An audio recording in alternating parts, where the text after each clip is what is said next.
পুরো আবরার স্টাইলে তাকে হত্যা করা হয়েছে। তার গোপন আঙ্গে স্টাম্প দিয়ে উপর মারা, মানে নন স্টপ আঘাত করা হয়েছে। তো এটা ঠান্ডা মাথায় একটা মানে হত্যাকাণ্ড। এটাকে কোনোভাবে বলতে পারি না যে চোরকে আটক করে গণপিটুনি দিয়ে গেছে, মরে গেছে, অমন না। চোরকে আটক করেছে, গণপিটুনি দেওয়া হয়েছে, তাকে খাবার খাওয়ানো হয়েছে, তাকে আবার মারা হয়েছে, সে সেন্সলেস হয়েছে, তাকে পানি দেওয়া হয়েছে, তাকে আবার মারা হয়েছে। জ্ঞান ফিরে আসছে তখন সবাই মানে পৈশাচিকের মতো উল্লাস করে উঠছে যে সে এই জ্ঞান ফিরেছে, সে সুস্থ আছে, তাকে আরও মারা যাবে।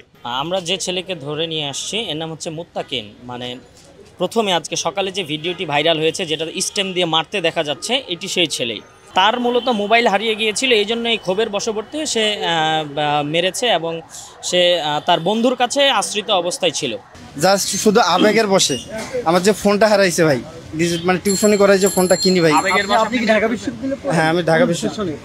তো এই ইনফরমেশন আমাদের কাছে আসার পরে আমরা অত্যন্ত সুপরিকল্পিতভাবে 3 ঘন্টার একটা অভিযান পরিচালনা করে তাকে ওখান থেকে বের করে এরপরে আমরা প্রক্টর স্যারের সাথে কথা বলি। স্যার আমাদের জানিয়েছেন যে হচ্ছে তাকে আমাদের থানায় নিয়ে যেতে হবে।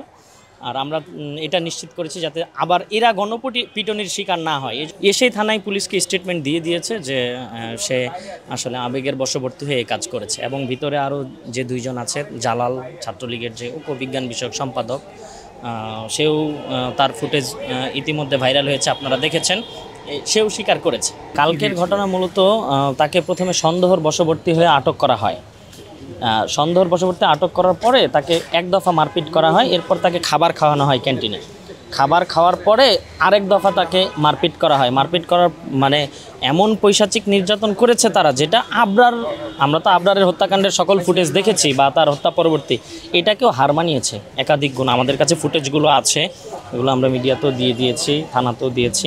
তো এর পরবর্তীতে তাকে মেরে এখানে নিয়ে আসা হয় থানা থেকে ঢাকা মেডিকেলে নিয়ে গেলে ডাক্তাররা জানায় যে সে মৃত।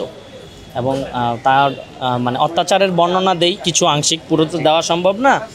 যেমন তার গোপন আঙ্গে স্টাম্প দিয়ে উপর মারা, মানে নন স্টপ আঘাত করা হয়েছে। একজন মানুষের গোপন অঙ্গ শরীরের সবথেকে সেন্সিটিভ জায়গা। এরপরে তার যে হাতের এবং পায়ের আঙ্গুল আছে, সেগুলোতে রড দিয়ে নন স্টপ মারা হয়েছে, যেগুলো ফুটেজে যা আছে এই বর্ণনাটা আমি আপনাদেরকে দিচ্ছি। এরপর শরীরের পিছনে স্টেম দিয়ে রড দিয়ে মানে খুব বাজেভাবে মারা হয়েছে। পায়ে যখন মারতে পার মাংস যখন আলাদা হয়ে গেছে, তখন কাপড় দিয়ে বেঁধে আবার মারা হয়েছে। এরপর সে যখন সেন্সলেস হয়ে পড়ে যায়, তাকে পানি দেওয়া হয়েছে।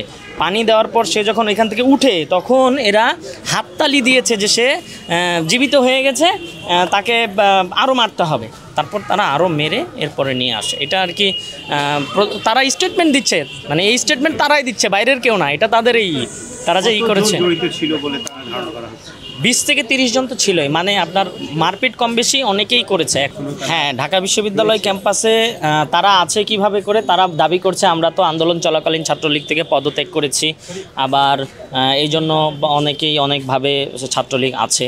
এখন এই হামলাটা সরাসরি আমরা ছাত্রলীগের হামলা বলতে পারবো না, কারণ এখানে সাধারণ শিক্ষার্থী মানে যাদের কোনো রাজনৈতিক পরিচয় নেই তারাও আছে এবং ছাত্রলীগও আছে। এবং মাস্টার মাইন্ড হিসেবে যদি জালালকে ধরেন, সে কিন্তু ছাত্রলীগের উপবিজ্ঞান বিষয়ক পোস্টেড নেতা এবং তার সাথে সকল মানে আগে সাদ্দাম, ইনান সহ তার ফুটেজ আছে এবং ছাত্রদের উপর হামলাকালীন সময় বহুত ফুটেজ আছে তার, সে যে ছাত্রলীগের এটা নিয়ে।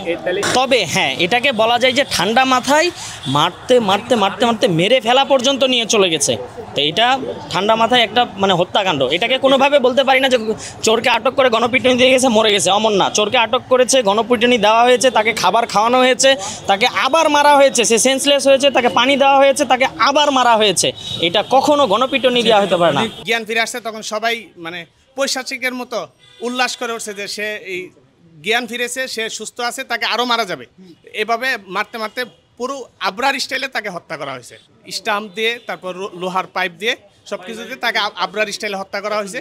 এবং আপনারা যদি তার সেই নিহত ব্যক্তির শরীরটা দেখেন, আবরার ফাহাদকে যেভাবে পিটানো হয়েছে, তার শরীরের যে অবস্থা হয়েছে, তারও সেই অবস্থায় হয়েছে। তো সেই জায়গা থেকে আমরা অত্যন্ত মর্মাহত হয়েছি। আমরা ঢাকা বিশ্ববিদ্যালয়ের স্টুডেন্ট হিসেবে আমাদের কাছে এই ব্যাপারটা খুব খারাপ লাগছে। সারা দেশ থেকে আমাদের যারা শুভাকাঙ্ক্ষী আছে, আত্মীয়-স্বজন, তারা আমাদেরকে ফোন দিয়ে লজ্জা দিচ্ছে। তো সেই জায়গায় আমরা খুনিদেরকে ধরিয়ে দিতে বদ্ধপরিকর। এবং পরবর্তীতে আমরা বিশ্ববিদ্যালয় প্রশাসনের সাথে যোগাযোগ হয়েছে। আরো কয়জন জড়িত মনে হচ্ছে আপনার কাছে? আরও এখানে ওরা যেটা বলতেছে যে এটা একটা গণদোলাই, কিন্তু আসলে এটা গণদোলাই না, এটা একটা হত্যাকাণ্ড, পরিকল্পিত হত্যাকাণ্ড, মব জাস্টিস যেটাকে আমরা বলি। এখানে 15 থেকে 20 জন জড়িত আমাদের ধারণার, সবাই ফজলুল হক মুসলিম হলের। নেতৃত্ব দিয়েছে জালাল, সে ভিতরে আছে, সে অ্যারেস্ট হয়েছে। হ্যাঁ, এখানে আমরা এই প্রক্টর টিমের মাধ্যমে জানতে পেরেছি যে এখানে হচ্ছে 3 জন আছে আসামি, আর ভিতরে কজন আছে আমি জানি না। প্রক্টর টিমে হচ্ছে FH হল ব্লক করে ওখানে অভিযান চলতেছে কাকে ধরা যায়। হ্যাঁ, ছাত্রলীগের না, আমরা যাকে ধরেছি সে ছাত্রলীগের না, তবে এখানে জালাল ছেলেটা যে হচ্ছে ছাত্রলীগের সাবেক সম্পাদক ছিল, সে ভিতরে আছে, অ্যারেস্ট হয়েছে। এবং প্রত্যেকটা হলেই ছাত্রলীগের ছেলেরা মূলত একটা আপনার একটা টিম করে, একটা সিন্ডিকেটের মতো করে ওরা হচ্ছে হলগুলো নিয়ন্ত্রণ করার চেষ্টা করতেছে। এর মধ্যে সায়েন্সের যে FH হল এবং এই শহীদুল্লাহ হল আর হচ্ছে আপনার এই কি বলে 21 হল। ছাত্রলীগ আছে ক্যাম্পাসে? ছাত্রলীগ ক্যাম্পাসে নাই, তবে ছাত্রলীগের যারা প্রেতাত্মা তারা হচ্ছে ক্যাম্পাসে রয়ে গেছে।